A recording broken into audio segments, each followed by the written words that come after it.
بسم الله الحمد لله والصلاة والسلام على رسول الله بعد طبعا كمبانيgan hadda tigidhowgooya la leeyahay daanu xogtiisa hoose ma hayo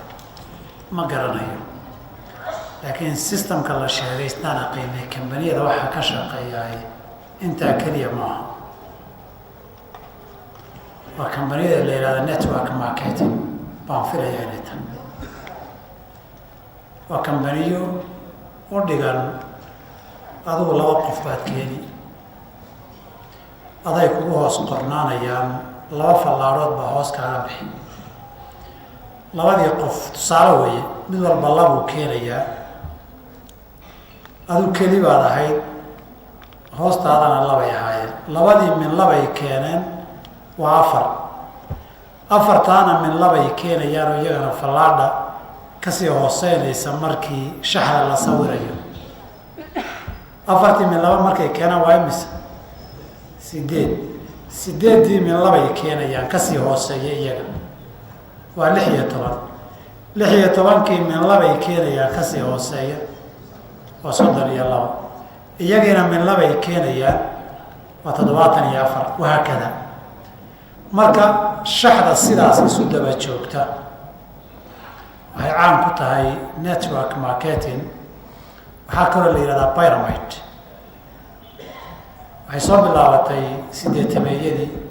North America ka soo bilaabatay waxaan nuxurka horta laga ganacsanayo hadday kuwaa tahay waa membership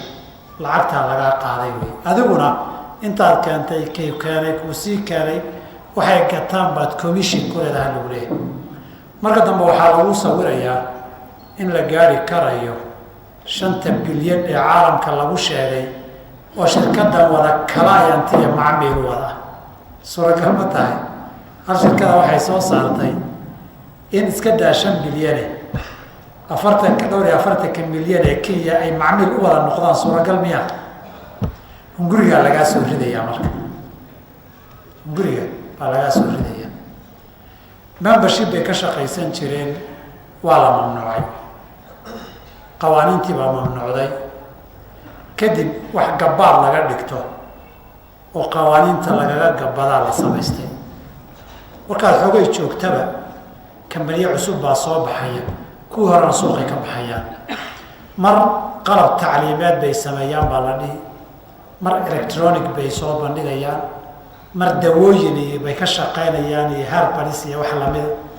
mar waa kanoo tigidhay qaar jarayaan baa la leeyahay hadday kuwan systemkaana qiimo yihiin way kuwan dee lama faahfaahinaad uma garanayo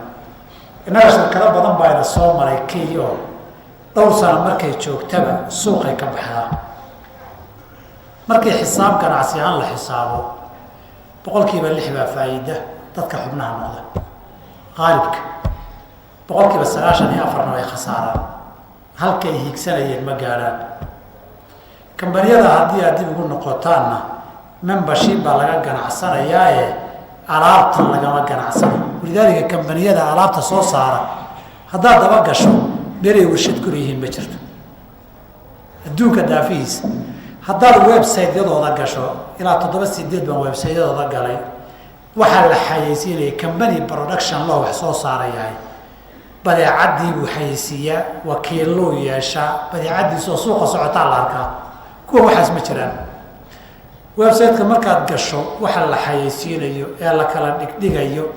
qaabka dilaalnimada iyo membership-nimada loo noqon lahaa wey halkaa waxaad ka garateen muhiimadda businessku ama main businessku waa membership feeska waxa kalena waa gabasho lagu gabado saas darteed bay koox qowlaysataa ka shaqaysata oo deegaan iyo qaarad iyo gobollaba isu qaybiya nin baa halkan u joogaya ama dhowr baa u joogta dhowrna Tanzania u joogaan dhowr Uganda ay joogaan dhowr South Africa ay joogaan dhowr Suudaan bay joogaan markii kambanigii muddo la wado waa la xidhayaa magac kala la sameyn kuwii wadamada joogaan la kala bedeli kuwa wajiyo cusub baa ku iman marka waxyaabahani dunidii kale iyo westernka waa laga soo mamnuucay carabta iyo afrika waayahan dambe yeeshii farabaan ku hayaan haddii aad Google garaysaan dadkiina akhriya Google ka taga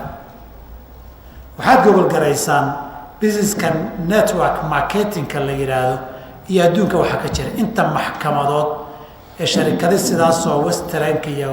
north america iyo australia lagu ogaaday inta maxkamad iyo dacwada ku socota iyo dhibkay geystaan waxaa laga diyaariyey masters PhD doctora lagu diyaariyey intaasoo maxkamadood baa socda waxaad arki doontaan bangiyadan la yidhaahdo hay-adaha adduunka ganacsiga iyo bangiyadan adduunka IMF iyo wax la yidhaahdaba digniino badan oy ka qoreen iyo qaabka dadkaasi ay wax u dhacaan oo la qoraad arkaysaan oo meel walba luqado badan carabi ku qoran ingiriis ku qoran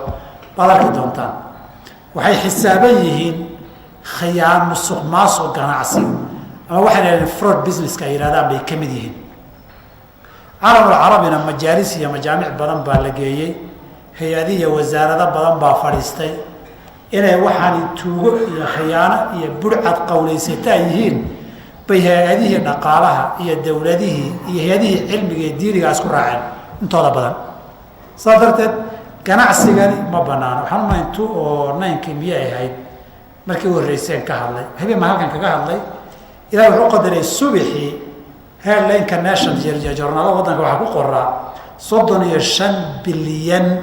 baa ganacsato kanba systemka lagaga dhacay waxaana ku lug lahaa wasiiradii waddanka qaar ka mid a xaasaskooda ku lug lahaa 35 bilyan baa lagu dhacay waktigaas oo maxkamada ilaa hadda la isdaba socdaa marka waxaani waa waxyaaba business asaaskiisu musuq maasuq yahay xubinnimada laga ganacsanayaa idinkuna intaa wixii ka badan telefoonada wada network internetana waad wada wadataane intaad gogolaha gashaan waxaad gogol garaysaan waxaa la yidhaahdo network marketing iyo pyramid maxaa laga yiri xog badan baad helaysaan marka aniga waxaa ila saxsan waxani waa xaraam dadka carabiga wax ku qorana التسويق الشبكي أما التسويق الهرمي هكو باران حتى هيئتك علماء المسلمين تو حيكا قران iyo waxay ka yiraahdeen intaan garanay waa business musuqmaasuq ku salaysan daxna xaqiiqo la ganacsanaynin alaabtan badeecada aad soo gadanaysa adigu markaa xubin ka noqonayso ujeedadaadu tegidna maaha badeecadana maaha marka runta laga hadlo waayo badeecadan oo kale oo ka raqiisan baa suuqa taala adiga baahi ku haysa oo markii dawo la yiraahdo aad dawada u baahan tahayna uma gadanaysid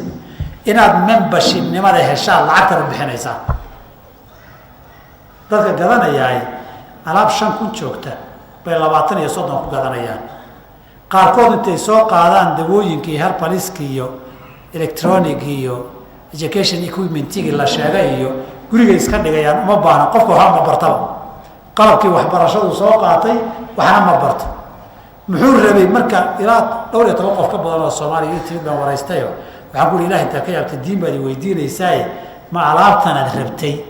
mise inaad xaq u yeelato membership nimaad rabtay ilaahay baa ilaahay membership inaan noqdo xaq u yeesho dad inaan keenaan rabay ku dhahay markii daacad ku hadlaa